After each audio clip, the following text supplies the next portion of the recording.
بسم اللہ الرحمن الرحیم۔ تفسیر عثمانی سورۃ النبأ۔ عما یتساءلون، کیا بات پوچھتے ہیں لوگ آپس میں۔ نمبر 1، عن النبأ العظیم، پوچھتے ہیں اس بڑی خبر سے، الذی ہم فیہ مختلفون، جس میں وہ مختلف ہے۔ نمبر 2، کلا سیعلمون، ہرگز نہیں اب جان لیں گے۔ ثم کلا سیعلمون، پھر بھی ہرگز نہیں اب جان لیں گے۔ نمبر 3، الم نجعل الارض مہادا، کیا ہم نے نہیں بنایا زمین کو بچھونا۔ نمبر 4، والجبال اوتادا، اور پہاڑوں کو میخیں۔ نمبر 5، وخلقناکم ازواجا، اور تم کو بنایا ہم نے جوڑے جوڑے۔ نمبر 6، وجعلنا نومکم سباتا، اور بنایا نیند کو تمہاری تکان دفع کرنے کے لیے۔ نمبر 7، وجعلنا اللیل لباسا، اور بنایا رات کو اوڑھنا۔ نمبر 8، وجعلنا النہار معاشا، اور بنایا دن کمائی کرنے کو۔ نمبر 9، وبنینا فوقکم سبعا شدادا، اور چنی ہم نے تم سے اوپر 7 چنائی مضبوط۔ نمبر 10، وجعلنا سراجا وہاجا، اور بنایا ایک چراغ چمکتا ہوا جگمگاتا۔ نمبر 11، وانزلنا من المعصرات ماء ثجاجا، اور اتارا نچوڑنے والی بدلیوں سے پانی کا ریلا۔ نمبر 12، تفسیر۔ نمبر 1، یعنی لوگ کس بات کا کھوج لگانے اور کس چیز کی تحقیق و تفتیش میں مشغول ہیں؟ کیا ان میں ایسی استعداد ہے کہ بہت پوچھ پاچھ کرنے سے وہ چیز ان کی سمجھ میں آ جائے گی؟ ہرگز نہیں۔ یہ مطلب ہے کہ کفار جو ازراہ انکار و استہزاء آپس میں ایک دوسرے سے پیغمبر اور مومنین سے سوال کرتے ہیں کہ ہاں صاحب، وہ قیامت کب آئے گی اور اتنی دیر کیوں ہو رہی ہے، ابھی کیوں نہیں آ جاتی؟ جانتے ہو یہ کس چیز کی نسبت سوال کر رہے ہیں؟ وہ بہت عظیم و شان چیز ہے جس کا علم ان کو قریب ہو جائے گا جب اپنی آنکھ سے اس کے ہولناک مناظر دیکھیں گے۔ نمبر 2، قیامت پر سوال اور اختلاف، یعنی قیامت کی خبر جس میں لوگوں کا اختلاف ہے۔ کوئی اس کے آنے پر یقین رکھتا ہے، کوئی منکر ہے، کوئی شک میں پڑا ہے، کوئی کہتا ہے بدن اٹھے گا، کوئی کہتا ہے کہ سب عذاب و ثواب روح پر گزرے گا، بدن سے کچھ تعلق نہیں، الی غیر ذالک من الاختلافات۔ نمبر 3، قیامت کو قریب جان لیں گے، یعنی پیغمبروں نے ابتداء دنیا سے آج تک بہت کچھ سمجھایا مگر لوگ اپنے اختلافات اور پوچھ پاچھ سے ہرگز باز آنے والے نہیں۔ اب قریب ہے کہ وہ ہولناک منظر ان کے سامنے آ جائے، اس وقت جان لیں گے کہ قیامت کیا چیز ہے اور ان کے سوالات و اختلافات کی حیثیت کیا تھی۔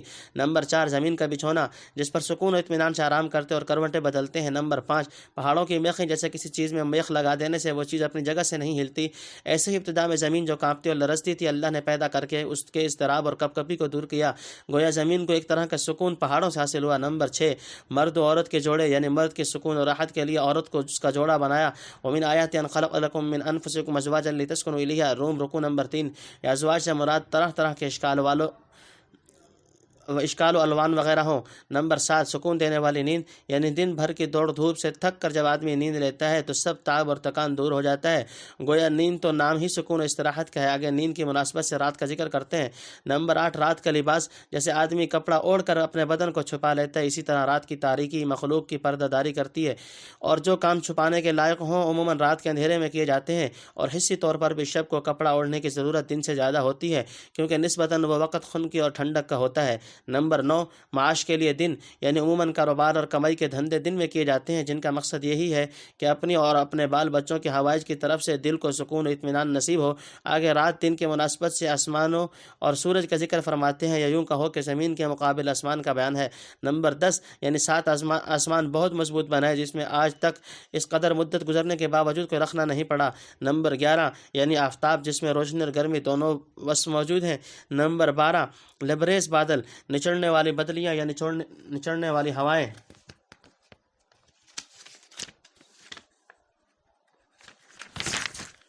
لنخرج به حبا ونباتا، تاکہ ہم نکالیں اس سے اناج اور سبزہ، وجنات الفافا، اور باغ پتوں میں لپٹے ہوئے۔ نمبر 1، وان یوم الفصل کان میقاتا، بے شک دن فیصلے کا ہے ایک وقت ٹھہرا ہوا۔ نمبر 2، یوم ینفخ فی الصور فتأتون افواجا، جس دن پھونکی جائے سور پھر تم چلے آؤ جٹ کے جٹ، یعنی غول کے غول۔ نمبر 3، وفتحت السماء فکانت ابوابا، اور کھولا جائے آسمان تو ہو جائیں اس میں دروازے۔ نمبر 4، وسیرت الجبال فکانت سرابا، اور چلائے جائیں گے پہاڑ تو ہو جائیں گے چمکتا ریتا۔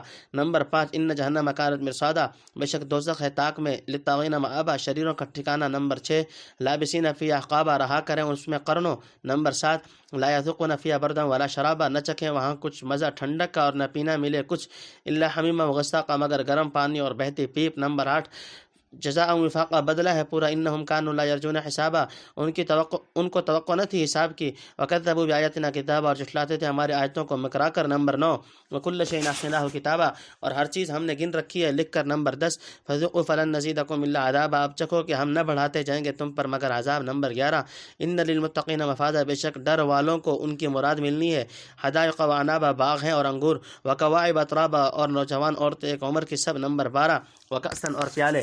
تفسیر۔ نمبر 1، گھنے باغات یعنی نہایت گنجان اور گھنے باغ، یا یہ مراد ہو کہ ایک ہی زمین میں مختلف قسم کے درخت اور باغ پیدا کیے۔ تنبیہ: قدرت کے عظیم الشان نشانیاں بیان فرما کر بتلا دے کہ جو خدا ایسی قدرت و حکمت والا ہے، کیا اسے تمہارا دوسری مرتبہ پیدا کرنا اور حساب و کتاب کے لیے اٹھانا کچھ مشکل ہوگا؟ اور کیا اس کی حکمت کی یہ بات منافی نہ ہوگی کہ اتنے بڑے کارخانوں کو یوں ہی خلط ملط بے نتیجہ پڑا چھوڑ دیا جائے؟ یقیناً دنیا کے اس طویل سلسلہ کا کوئی صاف نتیجہ اور انجام ہونا چاہیے، اسی کو ہم آخرت کہتے ہیں۔ جس طرح نبیذ کے بعد بیداری اور رات کے بعد دن آتا ہے، ایسے ہی سمجھ لو کہ دنیا کے خاتمہ پر آخرت کا آنا یقینی ہے۔ نمبر 2، فیصلے کا دن مقرر ہے۔ فیصلے کا دن وہ ہوگا جس میں نیکوں کو بد سے بالکل یا الگ کر دیا جائے، کسی قسم کا اشتراک و اجتماع باقی نہ رہے، ہر نیکی اپنے معدن میں اور ہر بدی اپنے مرکز پر جا پہنچے۔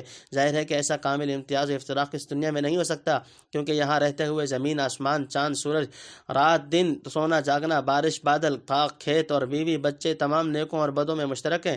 ہر کافر اور مسلم ان سامانوں سے یکساں منتفع ہوتا ہے، اس لیے ضرور ہے کہ یوم الفصل ایک دن موجودہ نظام عالم کے ختم کیے جانے کے بعد ہو، اس کا تعین اللہ کے علم میں ٹھہرا ہوا ہے۔ نمبر 3، یعنی کثرت سے الگ الگ جماعتیں اور ٹولیاں بن کر جن کی تقسیم ان کے ممتاز عقائد و اعمال کی بنا پر ہوگی۔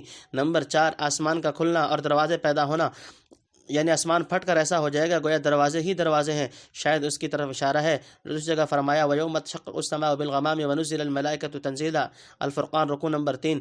نمبر 5، پہاڑ سراب بن جائیں گے، جیسے چمکتی ریت پر دور سے پانی کا گمان ہو جاتا ہے، ایسے ہی ان پر پہاڑوں کا گمان ہوگا، حالانکہ واقعی میں وہ پہاڑ نہیں رہیں گے، محض ریت کے تودے رہ جائیں گے۔ نمبر 6، دوزخ شریروں کی طاق میں ہے، یعنی دوزخ شریروں کی طاق میں ہے اور انہی کا ٹھکانہ ہے۔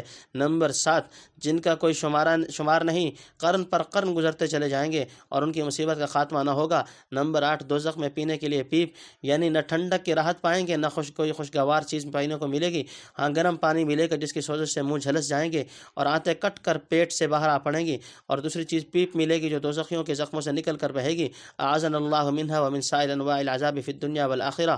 نمبر 9، کفار کو فیصلے کی امید نہ تھی، یعنی جس چیز کی امید ان کو نہ تھی وہی سامنے آئی، اور جس بات کو جھٹلاتے تھے آنکھوں سے دیکھ لی، اب دیکھیں کیسے جھٹلاتے اور مکرتے ہیں۔ نمبر 10، ہر چیز گنی ہوئی ہے، یعنی ہر چیز اللہ کے علم میں ہے اور اسی علم محیط کے موافق دفاتر میں باقاعدہ مندرج ہے، کوئی نیک و بد عمل اس کے احاطہ سے باہر نہیں، رتی رتی کا بھگتان کیا جائے گا۔ نمبر 11، اب عذاب کے سوا کچھ نہ بڑھے گا، یعنی جیسے تم تکذیب و انکار میں برابر بڑھتے چلے گئے اور اگر بے اختیار موت نہ آ جاتی تو ہمیشہ بڑھتے ہی چلے جاتے، اب بڑے عذاب کا مزہ چکھتے رہو، ہم بھی عذاب بڑھاتے ہی چلے جائیں گے جس میں کبھی تخفیف نہ ہوگی۔ نمبر 12، متقین پر مختلف انعامات، یعنی نوخاستہ عورتیں جن کی جوانی پوری ابھار پر ہوگی، سب ایک ہی سن وصال کی ہوں گی، دہاقہ چھلکتے ہوئے۔ نمبر 1، لا یسمعون فیہا لغوا ولا کذابا، نہ سنیں گے وہاں بک بک اور نمکرانہ۔ نمبر 2، جزاء من ربک عطاء حسابا، بدلہ ہے تیرے رب کا دیا ہوا حساب سے۔ نمبر 3، رب السماوات والارض وما بینہما الرحمن لا یملکون منہ خطابا، جو رب ہے آسمانوں کا اور زمین کا اور جو کچھ ان کے بیچ میں ہے، بڑی رحمت والا۔ نمبر 4، قدرت نہیں کہ کوئی اس سے بات کرے۔ نمبر 5، یوم یقوم الروح والملائکۃ صفا، جس دن کھڑی ہو روح اور فرشتے قطار باندھ کر۔ نمبر 6، لا یتکلمون الا من اذن له الرحمن وقال صوابا، کوئی نہیں بولتا مگر جس کو حکم دیا رحمان نے اور بولا بات ٹھیک۔ نمبر 7، ذالک الیوم الحق، وہ دن ہے برحق، فمن شاء اتخذ الی ربہ مآبا، پھر جو کوئی چاہے بنا رکھے اپنے رب کے پاس ٹھکانہ۔ نمبر 8، انا انذرناکم عذابا قریبا، ہم نے خبر سنا دی تم کو ایک آفت نزدیک آنے والے کی۔